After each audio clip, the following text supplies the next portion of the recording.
Caritas development ইনস্টিটিউটের পরিচালক এবং আমাদের গুণী একজন লেখক জনাব টিউফিল নকরেক।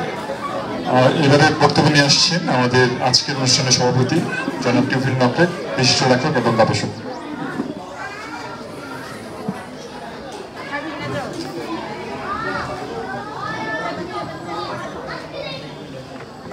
গারো বইমেলা 2022 এ উপস্থিত বিশেষভাবে আজকের এই বইমেলা উদ্বোধক অত্যন্ত শ্রদ্ধাভাজন এবং গারোদের বলতে পারি অনেক সিনিয়র একজন কবি, যাকে আমরা গারোদের কবিগুরু বলি, মতেন্দ্র মানকিন। এবং আজকে এখানে উপস্থিত আছেন বিশিষ্ট লেখক আমাদের আদিবাসীদের বন্ধু পাবেল পার্থ। আরও উপস্থিত আছেন আমাদের মিস্টার কর্নেল কামা, যিনি উপকর কমিশনার, এবং উপস্থিত আছেন লেখক এবং গবেষক মিস্টার বাধনারেং। এখানে দেখতে পাচ্ছি উপন্যাসিক কমল চিসিম, আরও অত্র বিদ্যালয়ের শিক্ষক এবং কবি কেনিশ, আরও এখানে উপস্থিত আছেন মাসুদ ভাই, আমাদের অতি প্রিয়জন, আর এই এলাকার নকমা ফুল। আরও এখানে যারা আছেন শ্রদ্ধাভাজন এবং প্রিয়জন গারো ভাই বোনেরা, কালাচাঁদপুরবাসী ভাই বোনেরা, এবং অত্র স্কুলের যারা অন্যান্য ব্যবস্থাপনা কমিটির সভাপতি আছেন, অধ্যক্ষ আছেন, এবং ছোট ছোট ছেলে মেয়ে, সবাইকে আমি শুভেচ্ছা জানাই, সবাইকে আমি অভিনন্দন জানাই গারো বইমেলাতে। মিঠুন রাকসাম একটি নাম, আর তকবিরিম তার প্রকাশনা, সঙ্গে সঙ্গে অনেক মানুষের সঙ্গে তার চলাফেরা, এবং আমরাও কিভাবে জানি পেঁচিয়ে গেছি, জড়িয়ে গেছি এই তকবিরিমের সঙ্গে। আসলে গারোদের ইতিহাস যদি বলি, সেই ৭,৫০০ বছরের ইতিহাস আছে গারোদের। এবং গারোদের আমরা যাতে আচ্ছু আম্বি বলি, যারা গারোদেরকে আগে পরিচালনা দিয়েছে, জাপ্পা, জালিম্পা, সুকপা, বঙ্গিপা, এরা কিন্তু গারোদেরকে এই উপমহাদেশে নেতৃত্ব দিয়েছেন। আরো নেতৃত্ব দিয়েছেন আবংনগা রাজা, গারো রাজা। আমরা জানি সেই 1282 সনেও সেই দুর্গাপুরে বিরিশিরিতে বৈশা মান্দা ছিল গারো রাজা। তারপর কিশোরগঞ্জের জঙ্গলবাড়িতে ছিল গারো রাজা। মদন গারো ছিল, গারো রাজা ছিল। শেরপুরের টিপু গারো ছিল। মানে এরকম অনেক গারো রাজা ছিল, কিন্তু এইগুলি এখন আমাদের স্মৃতির মধ্যে আছে, কিন্তু আমরা তাদেরকে সেইভাবে স্মরণ করতে পারি না। আমি মনে করি এই ধরনের বই মেলাতে যত বেশি আলোচনা হবে, তত বেশি আমরা জানবো আমাদের ইতিহাস, আমাদের এই যে জাপ্পা, জালিম্পা যারা নেতৃত্ব নিয়ে এসেছেন, এবং বাংলাদেশে সেই ৩৫০০ বছর আগে বাংলাদেশে এসেছে, এবং খ্রিস্টপূর্ব ২৫০০ বছর আগে তুরাতে গারোরা বসতি স্থাপন করে। সুতরাং ব্রিটিশ পিরিয়ডে অথবা মুঘল অথবা যাদেরই ইতিহাস লেখা হোক না কেন, তারা সবসময় বলেছে গারো পাহাড়, গারো পাহাড়। এই পাহাড় যদি ৪,০০০-৫,০০০ বছর আগে গারো পাহাড় বলা হয়, তাহলে এই গারোদের অস্তিত্ব আছে। গারোরা এমনি এমনি ভেসে আসেনি। আজ আমরা কালাচাঁদপুরে গারোদের নিয়ে বই মেলা করছি, এটা আমাদের জন্য একটা ইতিহাস। হয়তো আগামী প্রজন্ম যারা ছোট ছোট ছেলে মেয়ে আছেন, তারা আমাদেরকে বলবে যে না, তারা একটা কিছু আমাদেরকে পথ দেখিয়েছে। এখানে হয়তো পাশাপাশি আমরা কিছু সাংস্কৃতিক নৃত্য বা আমাদের পরিবেশনা দেখছি, এবং এগুলি কিন্তু আমাদের চর্চার বিষয়। প্রথমবার যখন আমরা বইমেলা এসেছিলাম, মানুষ উদ্বোধনীতে খুব কম ছিল, আমি একটু লজ্জা পেয়েছিলাম। কিন্তু আজকে যখন ভিতরে ঢুকলাম, মানে এখানে বিয়ের অনুষ্ঠানের লোক আর আমাদের বই মেলার লোক একবারে ভরপুর। এত ভালো লেগেছে, এত ভালো লেগেছে, এজন্য আমরা সবাই হাততালি দিই। এটা মানে এই ধরনের বই মেলা আমাদেরকে শুধু যারা লেখক তাদেরকে উৎসাহিত করবে না, আমি মনে করি যারা ছোট ছোট ছেলে মেয়ে তারা কিন্তু এখন থেকে বই মেলা জানছে এবং তারাও ছড়া, ছোট ছোট ছড়া লেখা শুরু করবে, তারাও কবিতা লেখা শুরু করবে, গল্প লেখা শুরু করবে।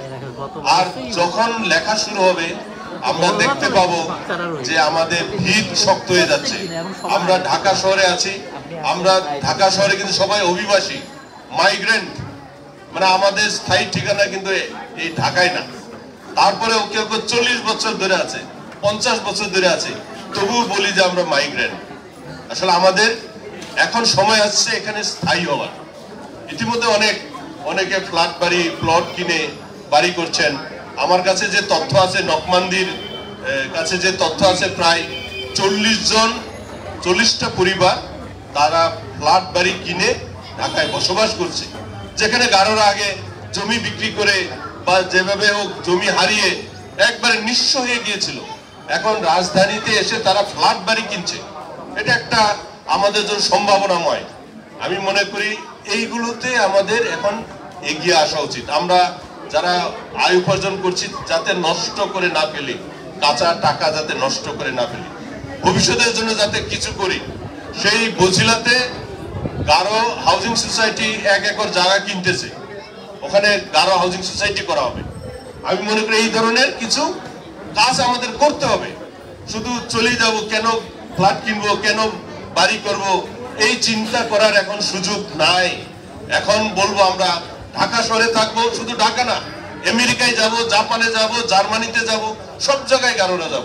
আমাদের এইভাবে বেড়ে উঠতে হবে, সারা পৃথিবীতে আমরা ছড়িয়ে পড়বো এবং আমাদের ইতিহাস ঐতিহ্যকে আমরা তুলে ধরবো। যাই আমি আর লম্বা করতে চাই না, অনেক সময় ধরে আপনারা এখানে আছেন, বিশেষ করে লেখক, কবি, সাহিত্যিক সহ এই এলাকার কালাচাঁদপুর নর্দাবাসী যারা এখানে উপস্থিত আছেন সবাইকে আমি অনেক ধন্যবাদ জানাই। আপনারা ধৈর্য ধরে আছেন এবং আজকে যে মনোমুগ্ধকর যে নাচ পরিবেশন করা হচ্ছে, সেই মেনুসের নেতৃত্বে এবং মিশ্রা চিসিমের নেতৃত্বে, তাদের জন্য আমরা একটা বিশাল করতালি দিই। মানে আমি অবাকের উপর অবাক হয়ে যাচ্ছি যে আমরা এখন শুধু গারো সংস্কৃতি চর্চা করি না, আমরা বাঙালি সংস্কৃতি চর্চা করি। আগামীতে দেখবো যে আমরা আন্তর্জাতিক সংস্কৃতি, হয়তো জাপানি নাচ শুরু করে দিব অথবা জার্মানি কোনো অভিনয় শুরু করে দেবো, সেগুলো করতে পারবো। ওয়ানগালাতে আমরা ইতিমধ্যে দেখেছি যে ফ্যাশন শো করছে, মানে বিদেশি ফ্যাশন শো, এটা খুব আনন্দের বিষয়। যাক আমি বাড়াতে চাই না, শুধু সভাপতি হিসাবে ধন্যবাদ দিতে চাই। আজকে যে প্রতিষ্ঠান এখানে, যে আমাদের মালঞ্চ শিশু মালঞ্চ উচ্চ বিদ্যালয়, এই স্কুল কর্তৃপক্ষ এখানে আমাদেরকে প্রতিবার আমাদেরকে সুযোগ করে দিয়েছেন, এর জন্য ওনাদেরকে অনেক ধন্যবাদ জানাই। আমি অনুরোধ জানাবো মিঠুনকে, যিনি সভাপতি এবং অধ্যক্ষ, আমাদের ধন্যবাদ যাতে পৌঁছে দেওয়া হয়। ওনাদের জন্য একটা হাততালি হবে, বড় ধরনের হাততালি হবে। এবং যারা আজকে এখানে উপস্থিত, যাদের কথা শুনে আমরা খুবই প্রীত বা সন্তুষ্ট হয়েছি, যাদের কথা আরো শুনতে চাই, তাদেরকেও ধন্যবাদ দেই।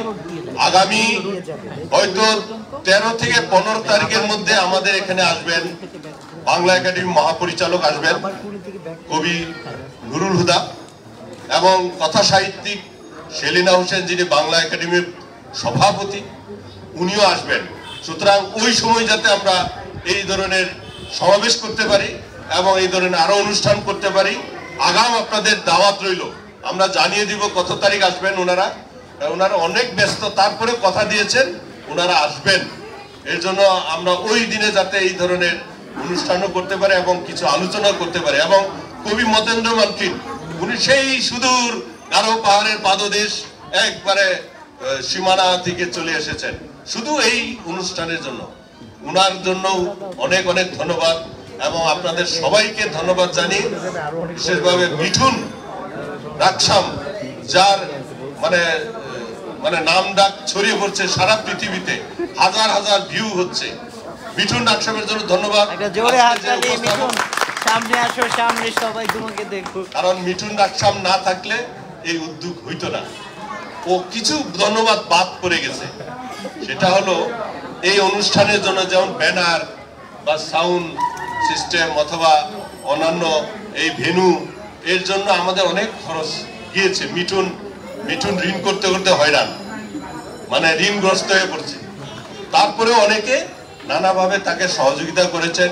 বিশেষ করে আমাদের যারা সরকারি কর্মকর্তাগণ আছেন, আমি যতটুকু জানি, যেমন হেমন্ত হেনরি কুবি, উপসচিব পূর্ত মন্ত্রণালয়ের মাননীয় প্রতিমন্ত্রীর একান্ত সচিব, উনি সহায়তা দিয়েছেন।